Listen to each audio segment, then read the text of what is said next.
On Holy Thursday, we learn that Christ loved us until the end of time through his Eucharistic presence. For the month of April, dedicated to the Eucharist, let us meditate daily on this great mystery. 23rd Day, First Consideration. Jesus our glory in the Eucharist. First point. Of ourselves we have no reason to glory, because we are nothing, we have nothing, we know nothing, we can do nothing. As for me, I will boast of nothing, says the great apostle. But as much as we have reason to humble ourselves in relation to ourselves, so much should we glory in Jesus Christ, for it is he who has made us what we are, from whom we have received everything. He is our God, and we are his people, our head, and we are his members, our high priest, and we are his victims. He is infinitely great, adored by all the earth. Kings prostrate themselves at his feet, and we have him near us. Yes, Lord, it is you alone who make all my glory. I find everywhere else only reasons for humiliation. What an honor for me to participate in the offering that the priest is about to make of your body and blood, and to be able afterward to nourish myself with this divine body and be intoxicated with this adorable blood. Second point.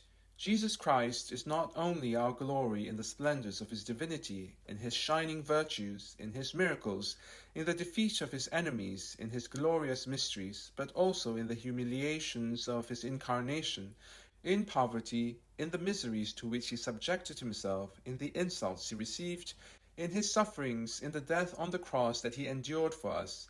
Let us say with as much zeal as St. Paul, but far be it from me to boast except in the cross of our Lord Jesus Christ, for his humiliations are the source of his glory and ours. Let all our glory, following the example of this great apostle, be in suffering, contempt, contradictions, poverty, and all the other evils of life, for Jesus Christ. Do we approach the holy table with this disposition? All the rest, outside of God, is foreign to the Christian. This alone belongs to him as something that is his own. It is the whole essence of a man, all his substance, all of his being. Whatever you may lose, O man, as long as you do not lose God, you have lost nothing of your own. Second consideration. First point. Jesus, who in the Eucharist makes all our glory, also makes all our joy, for he is the same one who rejoiced the prophets and the patriarchs by the knowledge they had that he was to come.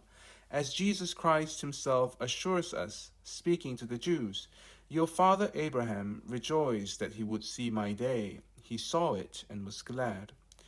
He is the same one who made the Holy Virgin rejoice when he was incarnate in her womb, the same whose birth was announced by the angels as the subject of great joy, the same whom the apostles saw again after his resurrection with so much gladness.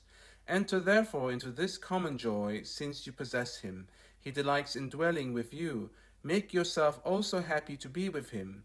O my Jesus, you make all my joy on earth. A single day of dwelling in your tabernacles is better than 1,000 other days.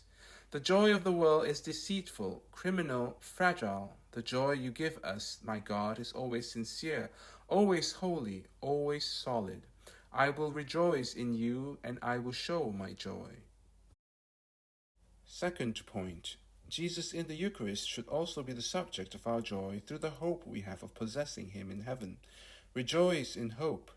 Ah, what joy is now that of the saints who enjoy this happiness! Of what torrents of pleasure are they not intoxicated? What will also be our joy when we are delivered from this body of death and we see face to face our God? Do we rejoice in advance? Does this hope console us in our sorrows? Are we more animated, more fervent? This is a subject of joy that Jesus Christ often gave to his apostles. Indeed, now you have sorrow, but I will see you again, and your heart shall rejoice, and your joy no man shall take from you. Rejoice and show your joy. A great reward is reserved for you in heaven. Think of it often. O Jesus, may you be my joy and my happiness one day in heaven. You already are on earth, where it pleases you to give yourself to me under the species of bread and wine. Have you observed that the institution of the Eucharist happened in an ordinary banquet? The apostles were gathered in the bond of love for their Master through a memorable feast. This celebration represents to them the joy of that eternal feast where they will be satisfied with the abundance of the house of God and quenched by the torrent of His delight. Let us therefore frequent this sacred meal of the Eucharist and live in union with our brothers. Let us frequent it and nourish ourselves with the hope of heavenly joy to come.